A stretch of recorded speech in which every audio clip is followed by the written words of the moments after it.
The house that wasn't his to sell. Daniel's fork clattered against his plate, the sound sharp enough to silence the entire restaurant. His son Michael sat frozen across the table, mouth half open, the words he'd just spoken still hanging in the air between them like smoke. What do you mean you sold the house? Daniel reached for his water glass, buying himself a moment. His hand trembled slightly, barely noticeable, but Michael noticed everything these days. I mean exactly that. The papers were signed last Tuesday.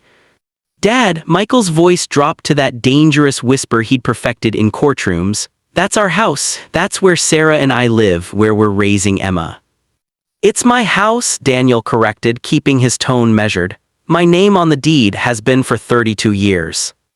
The waiter approached, sensed the tension, and veered toward another table. Smart kid.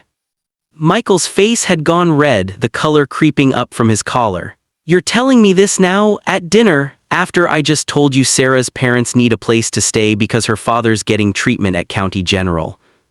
You were telling me they were moving in, Daniel said. Not visiting, moving in, there's a difference. They're family.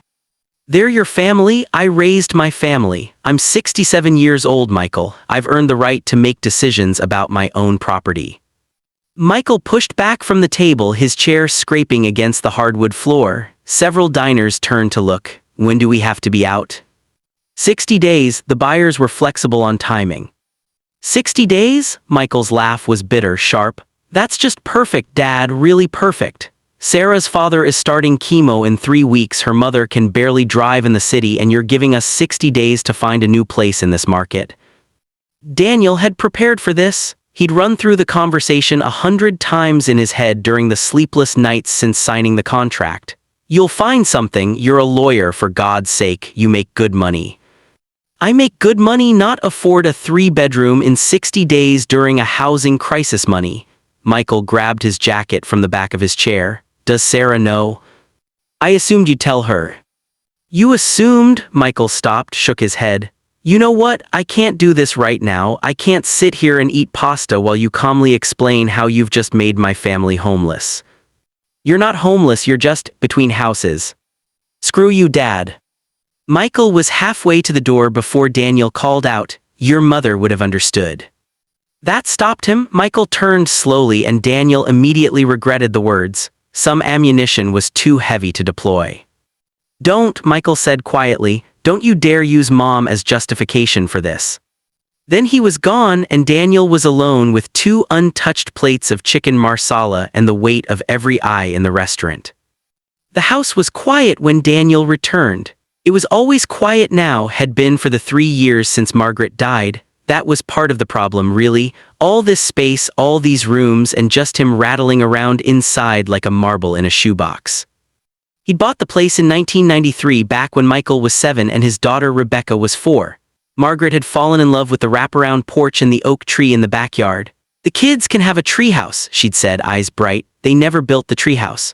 There was always something more urgent, a leaky roof, a broken water heater, Rebecca's orthodontist bills.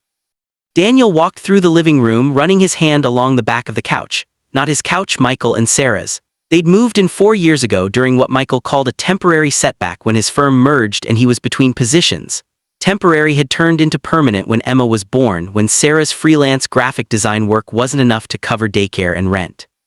Just until we get back on our feet, Michael had said. 4 years. The house showed the layers of their occupation.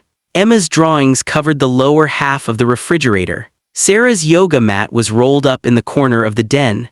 Michael's running shoes sat by the back door, permanently caked with mud from the trail behind the development. Daniel's own presence in the house had shrunk to accommodate them. His bedroom upstairs, his study, the small workshop in the basement where he restored old radios, a hobby Margaret had always called productive brooding. He poured himself 2 fingers of scotch and sat in the armchair that was definitely, exclusively his. Margaret had bought it for his 50th birthday, back when sitting in a comfortable chair seemed like something for old men. Now he was an old man and the chair was one of the few things in this house that still felt like his. His phone buzzed. Rebecca. What did you do? No greeting, just the question. Michael must have called her immediately. I sold the house.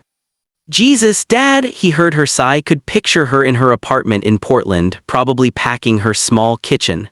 Michael says you didn't even warn them. I told them tonight. At dinner in public, very classy. Would it have been better at the house, in front of Emma?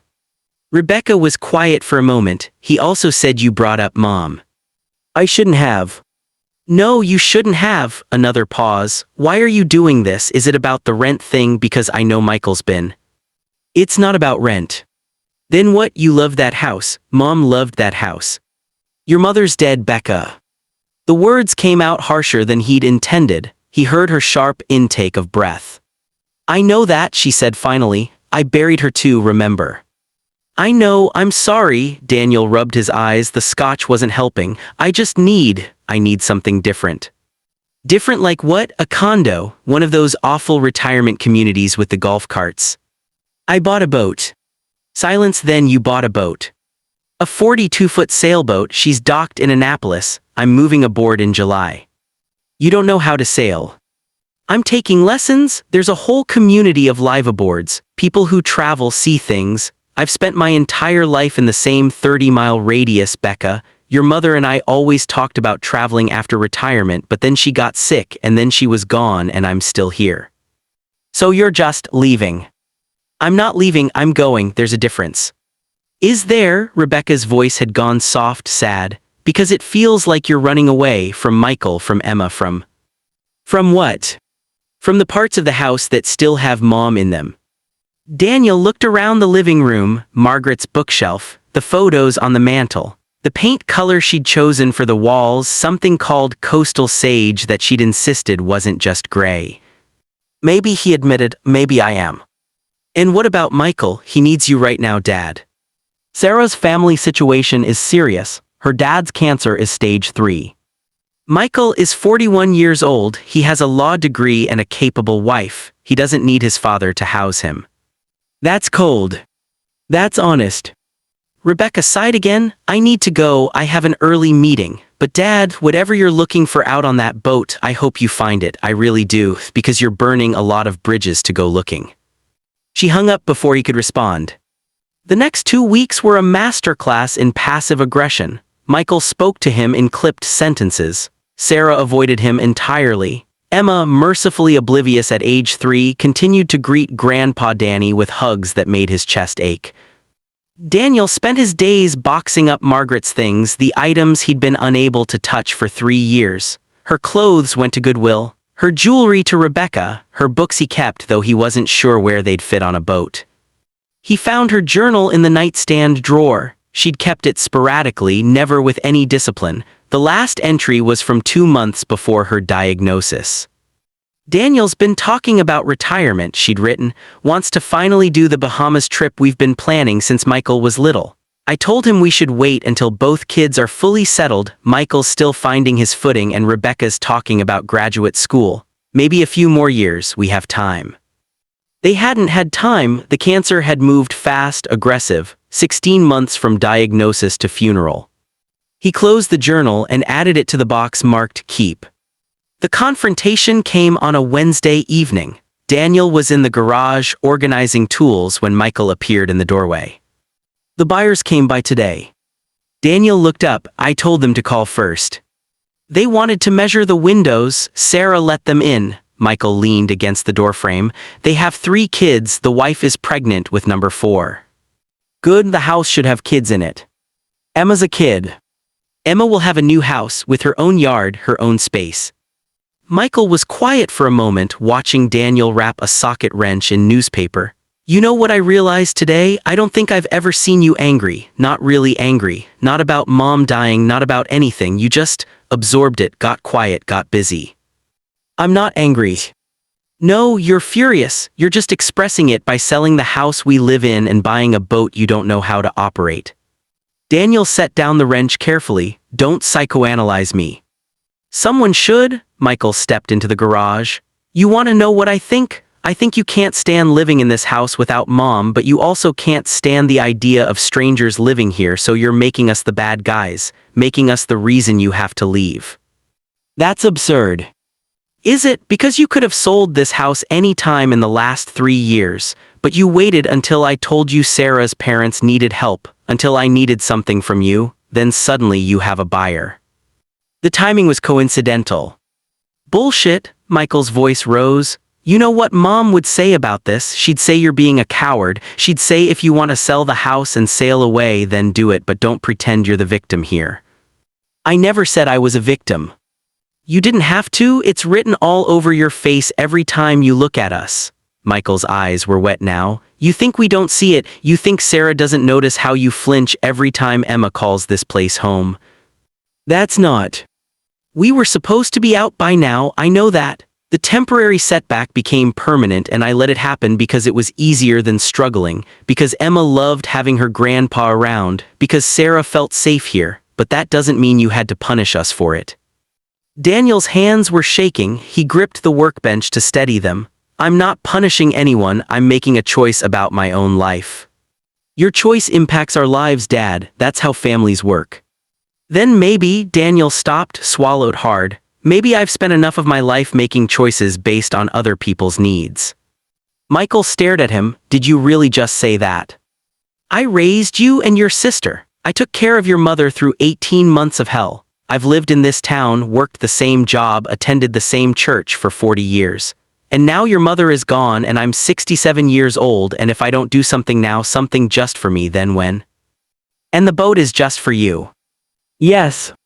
Then go, Michael's voice had gone flat. Sell the house, buy your boat, sail to Tahiti or wherever you're planning, but don't pretend this is about finding yourself. This is about running away from the fact that Mom is dead and the life you built with her is over. He turned to leave, then stopped. We'll be out in 60 days, probably won't stay in touch much after that though. Seems like you're looking for a fresh start and we'd just be reminders of everything you're trying to escape. Michael. But he was gone, his footsteps heavy on the basement stairs.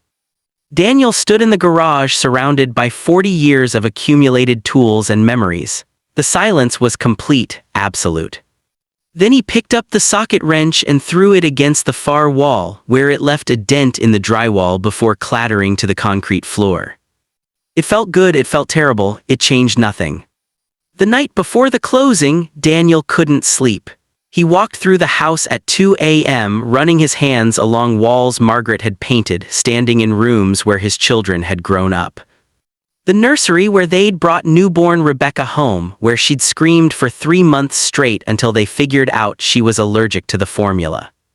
The kitchen where Michael had announced he'd gotten into law school, where Margaret had cried happy tears into her coffee. The back porch where he'd held Margaret during her last summer, both of them watching fireflies in the gathering dark. He found Emma's sippy cup behind the couch, Sarah's reading glasses on the coffee table, Michael's coffee mug in the sink, the one that said "World's Okayest Lawyer." They were already mostly moved out, the house echoed with emptiness. Daniel sat on the floor in the living room and for the first time since Margaret's funeral let himself cry. Not quiet tears, but deep, wrenching sobs that came from somewhere he'd been keeping locked down for 3 years. He cried for his wife, for the trips they'd never take, for the grandchildren she'd never see grow up, for the man he'd been when she was alive versus the hollow thing he'd become. He cried because Michael was right, he was running away. He cried because Rebecca was right, he was burning bridges. He cried because he didn't know how to stay in this house where everything reminded him of what he'd lost, but leaving felt like losing her all over again. Somewhere around 4 a.m., exhausted and empty, Daniel fell asleep on the living room floor. He woke to find Emma standing over him, her stuffed rabbit dangling from one hand. Grandpa Danny sleeping on floor. He sat up, wiping his face. I guess I am. Floor is hard. Yes, it is.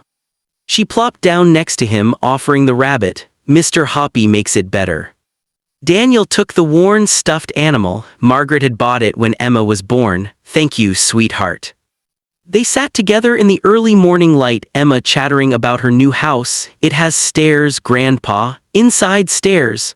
While Daniel held Mr. Hoppy and tried to figure out how he'd gotten everything so spectacularly wrong. Michael appeared in the doorway, already dressed for work. He looked at Daniel on the floor with Emma and something in his expression softened. Closing's at 10, he said quietly. I know. Do you want us there? Daniel looked at his son, 41 years old, wearing the suit Margaret had helped him pick out for his first court appearance, carrying the weight of a family he was scrambling to house. No, Daniel said, but I need to talk to you, both of you, tonight. Michael nodded slowly. Okay, after Emma's bedtime. Daniel didn't sell the house. At 9:47 a.m., 13 minutes before the scheduled closing, he called his real estate attorney and backed out of the deal. The buyers threatened to sue. Let them. He'd pay whatever penalty the contract required. He also didn't buy the boat. Well, he'd already bought it, but he sold it to another liveaboard for a $15,000 loss. She was a nice woman named Patricia who just retired from teaching. She'd treat the boat well. That evening, after Emma was asleep, Daniel sat down with Michael and Sarah in the living room that was still theirs. I'm not selling, he said simply. Michael and Sarah exchanged glances. But I am changing things, Daniel continued. Sarah, your parents can stay in the guest room for as long as they need. We'll make it work. Michael, I'm not charging you rent, but I am asking you to take over the utilities and property tax. Consider it rent if you want, but it's your house too. Legally, I'm adding both your names to the deed. Dad, Michael started. Daniel held up a hand. I'm not finished. I'm also traveling. I've signed up for a sailing course in the Caribbean, 4 months of instruction and chartering. I leave in September. Rebecca's flying in to meet me in Martinique for a week. I'd like you and Sarah to join us for part of it too if you can. Emma would love the beach. Sarah's eyes were wet. Daniel, you don't have to. I do, he said. I do have to, because my son was right, I was running away, and my daughter was right, I was trying to escape the reminders. But the thing is, the reminders are all I have left of her. This house, this family, these memories, selling them doesn't make me free, it just makes me alone. Michael was crying now too. What changed your mind?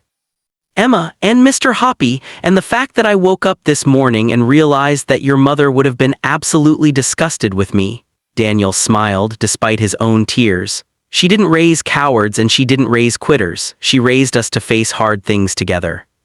So we're really staying? Sarah asked. We're really staying, all of us, because this house is too big for one person and too full of love to abandon. Your parents need it. Emma needs it. And apparently, despite my best efforts to convince myself otherwise, I need it too. Michael crossed the room and hugged his father, the first real embrace they'd shared since Margaret's funeral. Daniel held on tight, holding his son the way Margaret would have wanted him to. I'm sorry, Daniel whispered, for all of it. I know, Dad, me too.